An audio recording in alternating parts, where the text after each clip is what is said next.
ชั่วโมงที่เหงาใจในชีวิตที่ล่วงเลยมา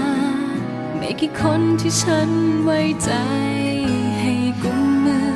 อยากฝากชีวิตและหนึ่งในนั้นก็คือเธอคนนี้ที่ฉันนั้นโชคดีที่เราได้พบกันจากหนึ่งในร้อยหนึ่งจากในล้าน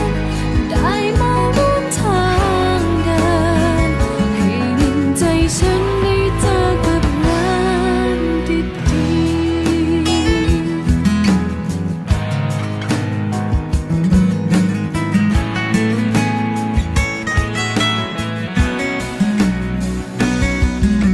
ๆไม่กี่คนที่จะคอยหวังดีมีแค่เพียงไม่กี่คนให้เชื่อใจในชีวิตที่ล่วงเลยมาไม่กี่คนที่ฉันให้ใจ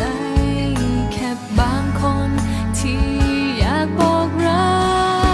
กและหนึ่งในนั้นก็คือเธอคนนี้ที่ฉันนั้นโชค